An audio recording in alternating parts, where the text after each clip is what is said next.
So let's hear from Suhuyini to what are some of the solutions we can be talking about. And Parliament is supposed to be one of the solutions. Yeah. Well, Samson, I'm not against constitutional review. In fact, I am for constitutional review. But I get worried when we speak of it as if that is going to be all. That is going to be the solution to the problems that we face. Because the problem that we face is bigger than just text on paper. It is also attitudinal.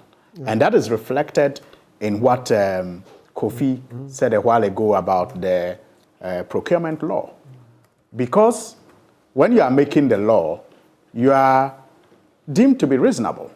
And so you make a provision that in certain cases, because of emergency and others, you may resort to a procedure of procurement.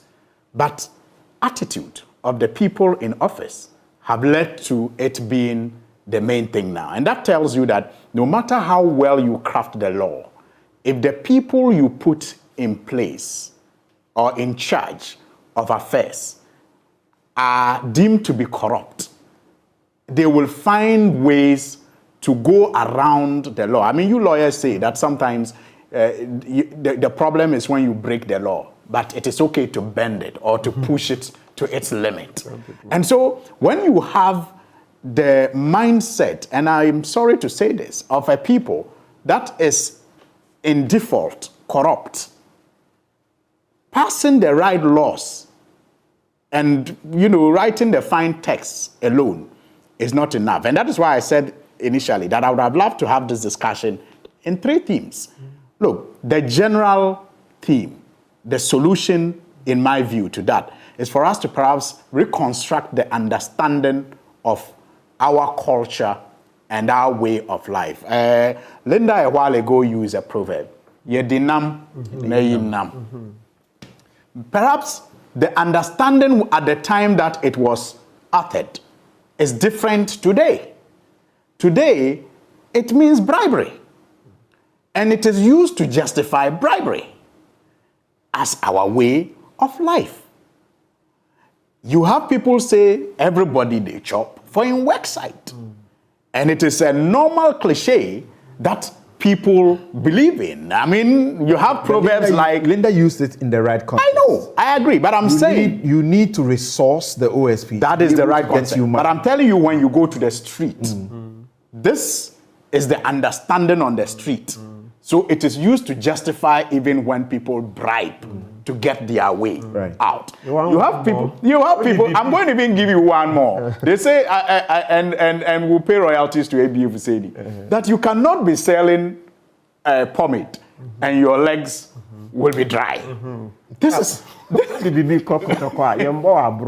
understand? So I'm saying that we need, and this is something, this is reflected in how, since independence, we have changed governments either through the ballot or through the bullet for the same reason, but yet we are still battling with that same reason without any solution. The front pews are for the wealthy. We don't investigate where their wealth is coming from. In fact, we don't care. In fact, and I have always subscribed to a saying that a people deserve the kind of government they get.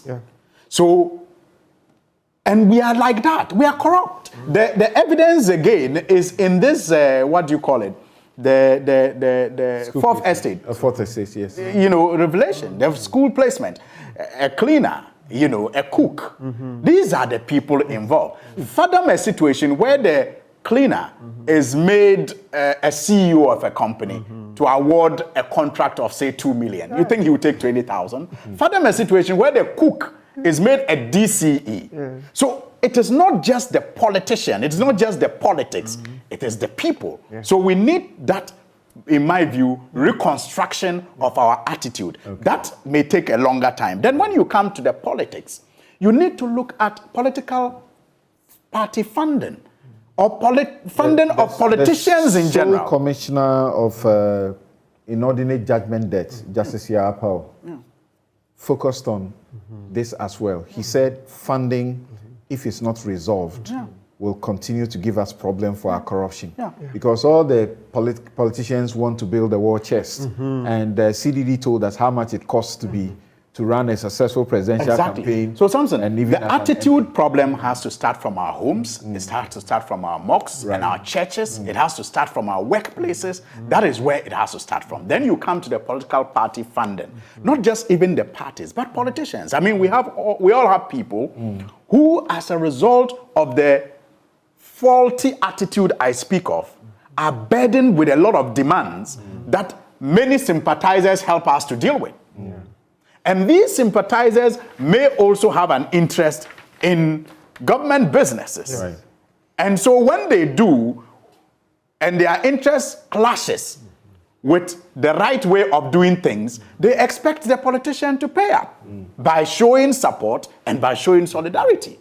So when you have a clear regulation on how parties are funded, how politicians are funded, you are able to some extent deal with conflict of interest when it arises, because that is how people take advantage of the system to corrupt it. Thank you very much. And finally, we need specifically to ensure that we choose parties especially led by people with the commitment to do right, knowing that they are not perfect, but with the right commitment to do right. We must support such people. Thank you very much. And it will always start from the head. And Newsfile is brought to you by Bank of